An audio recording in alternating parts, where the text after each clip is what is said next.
सबसे पहले जो टॉपिक हम अब बात करेंगे आज, जिस टॉपिक के बारे में, वो है limitations of octet rule. Octet rule की क्या क्या लिमिटेशंस हैं उसके बारे में बात की जाएंगी। तो ऑक्टेट रूल की बहुत सारी लिमिटेशंस हैं। मैंने आपको बताया था भी ऑक्टेट रूल इससे पहले वाले वीडियोस में होता क्या है, इनसे पहले वाले वीडियोस में क्या ऑक्टेट रूल क्या होता है।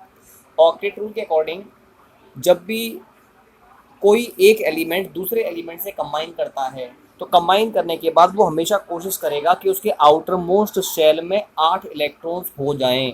This rule is called as the octet rule. Now there are some exceptions of octet rule. पहला है, कुछ कंपाउंड्स होते हैं हाइड्रोजन के, सम कंपाउंड्स ऑफ हाइड्रोजन, कुछ कंपाउंड्स हाइड्रोजन के हैं जो ऑक्टेट रूल को फॉलो नहीं करते हैं। जैसे अगर मैं हाइड्रोजन मॉलिक्यूल की बात करता हूँ तो हाइड्रोजन मॉलिक्यूल में एक हाइड्रोजन दूसरे हाइड्रोजन से कंबाइन करेगा तो इसके आउटर मोस्ट शेल में 2 इलेक्ट्रॉन्स हैं, इसके भी आउटर मोस्ट शेल में 2 इलेक्ट्रॉन्स हैं। क्योंकि एक एक इलेक्ट्रॉन की शेयरिंग हुई है तो यहाँ सिंगल बॉन्ड बन जाएगा। तो आपने देखा हाइड्रोजन के आउटर मोस्ट शेल में 2 इलेक्ट्रॉन्स हैं। अकॉर्डिंग टू ऑक्टेट रूल हर एटम के आउटर मोस्ट शेल में 8 इलेक्ट्रॉन्स होने चाहिए। एक और मैं एग्जांपल ले रहा हूँ, लिथियम हाइड्राइड का एग्जांपल। लिथियम हाइड्राइड में भी अगर बात की जाए, और we can say lithium chloride या लिथियम हाइड्राइड में यहाँ पर एग्जांपल के फॉर्म में ले रहा हूँ। लिथियम हाइड्राइड में आपने देखा लिथियम का एक इलेक्ट्रॉन हाइड्रोजन के एक इलेक्ट्रॉन से यहाँ पर कंबाइन कर रहा है। तो यहाँ भी लिथियम के आउटर मोस्ट शेल में 2 इलेक्ट्रॉन्स हैं, हाइड्रोजन के आउटर मोस्ट शेल में 2 इलेक्ट्रॉन्स हैं। तो ये दोनों ही कंपाउंड्स हाइड्रोजन के हैं, है ना। तो इन दोनों कंपाउंड्स की अगर बात की जाती है तो ये ऑक्टेट रूल को फॉलो नहीं कर रहे हैं। ठीक है, तो कुछ कंपाउंड्स हैं हाइड्रोजन के जो ऑक्टेट रूल को फॉलो नहीं करते हैं। दूसरा है electron deficient compounds. Electron deficient compounds क्या होते हैं? इलेक्ट्रॉन डेफिशिएंट कंपाउंड्स वो कंपाउंड्स जिनके आउटर मोस्ट शेल में 8 इलेक्ट्रॉन से कम इलेक्ट्रॉन्स पाए जाएं, उनको बोलेंगे इलेक्ट्रॉन डेफिशिएंट कंपाउंड्स। मैं एक एग्जांपल लेता हूं, मैंने यहाँ पर लिया बेरिलियम क्लोराइड का एग्जांपल ले रहा हूँ, BeCl2। It's electron dot structure will be like this. ये BeCl2 का इलेक्ट्रॉन डॉट स्ट्रक्चर है और you can represent it like this. Cl, ये single bond Be, single bond Cl, इसके पास 6 इलेक्ट्रॉन्स लाइक दिस, इसके पास भी 6 इलेक्ट्रॉन्स लाइक दिस। ठीक है, तो आपने देखा यहाँ पर जो बेरिलियम है ना, इसके आउटर मोस्ट शेल में इसमें 4 इलेक्ट्रॉन्स है, 1 2 3 4। इसमें भी अगर आप देखा जाए इसमें भी आपके 4 इलेक्ट्रॉन्स है, 1 2 3 4। मैं एक और एग्जांपल यहाँ पर लेना चाहूँगा, मैंने लिया बोरॉन ट्राईक्लोराइड। ये बोरॉन, एक फ्लोरीन इधर, एक फ्लोरीन इधर और एक फ्लोरीन इधर। इलेक्ट्रॉन डॉट स्ट्रक्चर देखें, we can write it like this. ये तो आपका नॉर्मल स्ट्रक्चर हो गया। अगर हम इसका इलेक्ट्रॉन डॉट स्ट्रक्चर देखें तो ये बोरॉन फ्लोरीन के साथ इस तरह से कंबाइन कर रहा है लाइक दिस।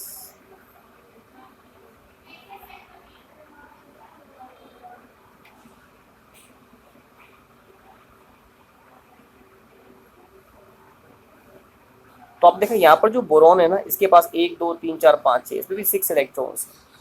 तो इसमें भी 8 इलेक्ट्रॉन से कम इलेक्ट्रॉन पाए जा रहे हैं सेंट्रल मेटल एटम पर, या सेंट्रल एटम पर सॉरी।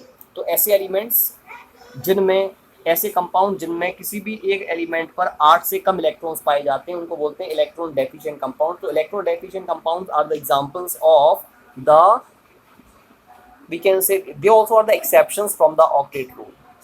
तीसरा मैं एग्जांपल से ले रहा हूं, we can say the compounds having extended octet compounds, यानी वो कंपाउंड जिनमें एक्सटेंडेड ऑक्टेट पाया जाता है, मतलब जिनमें 8 से अधिक इलेक्ट्रॉन्स पाए जाते हैं। कुछ कंपाउंड्स ऐसे हैं, मैं एग्जांपल लूंगा। मैंने लिया phosphorus pentachloride, formula will be PCl5। 3 Cl ये हैं, एक Cl इधर और एक Cl इधर। इसके पास 3 electron pairs like this, 3 electron pair यहाँ पर, इसके पास भी 3 इलेक्ट्रॉन पेयर्स हैं, इसके पास भी 3 इलेक्ट्रॉन पेयर्स हैं और यहाँ भी आपके 3 इलेक्ट्रॉन पेयर्स। ठीक है, तो आपने देखा यहाँ पर जो फॉस्फोरस है ना, इसके पास 1 2 3 4 5 6 7 8 9 10, इसमें 10 इलेक्ट्रॉन्स पाए जा रहे हैं, इलेक्ट्रॉन ये आपके एक्सपेंडेड ऑक्टेट वाले कंपाउंड्स हैं। मैंने एक एग्जांपल और दिया, सल्फर हेक्साफ्लोराइड 1 2 3 4 5 एंड 1 6। ठीक है, तो अगर मैं इस कंपाउंड की बात करता हूँ SF6 की, अगर मैं बात करता हूँ तो SF6 में अगर सल्फर की वो देखा जाए तो इसके आउटर मोस्ट शेल में 12 इलेक्ट्रॉन्स पाए जाएंगे। अभी बात कर रहा हूँ मैं सल्फर की।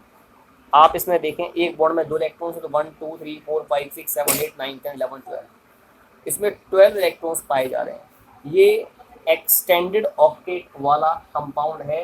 It also do not follow the octet rule, ये भी ऑक्टेट रूल को फॉलो नहीं करता है। मैं एक एग्जांपल और लूंगा, sulphuric acid, its structure will be like this. Sulphuric acid का ये स्ट्रक्चर है जो मैं ड्रॉ कर रहा हूं अभी। This is the structure of sulphuric acid. तो आप देखा सल्फ्यूरिक एसिड में अगर देखा जाए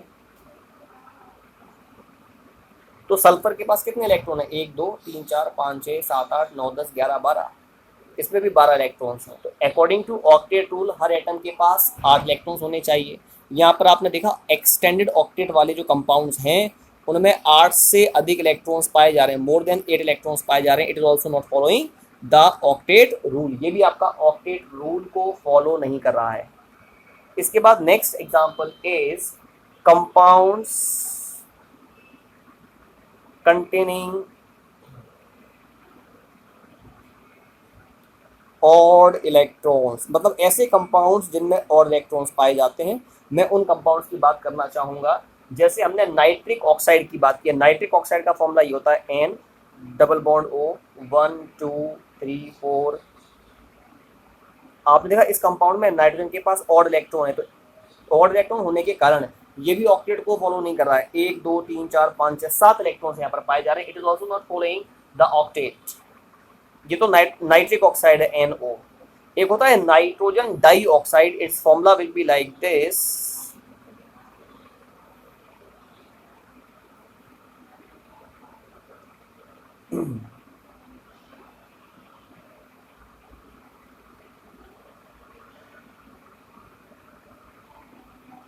इसमें भी आपने देखा नाइट्रोजन के पास आपका एक ऑड इलेक्ट्रॉन पाया जा रहा है। It is your nitrogen dioxide.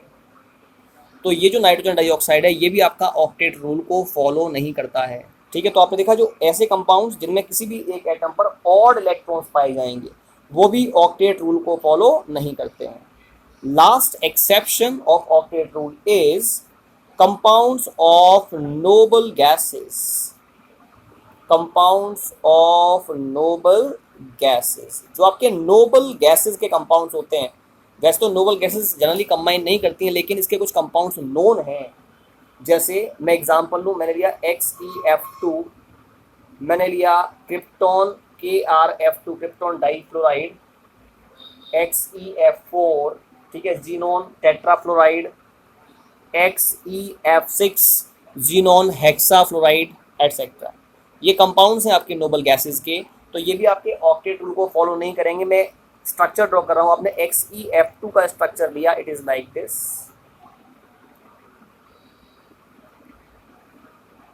यहाँ पर जीनोन के पास आपके 8 इलेक्ट्रॉन्स होते हैं। तो अगर जीनोन को देखो तो 1 2 3 4 5 6 7 8 9 10 10 इलेक्ट्रॉन है। इसके पास कितने इलेक्ट्रॉन्स हैं?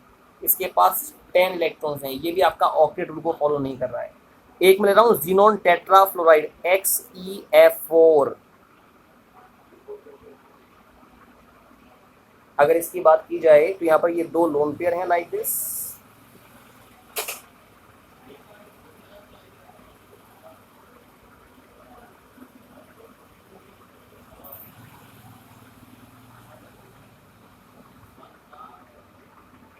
जीनोन में देखें 1 2 3 4 5 6 7 8 9 10 11 12, इसके पास 12 इलेक्ट्रॉन है। It is also not following the octet rule. तो these are the exceptions which are not following the octet rule, जो ऑक्टेट रूल को फॉलो नहीं कर रहे हैं। ये वो सारे एक्सेप्शंस हैं।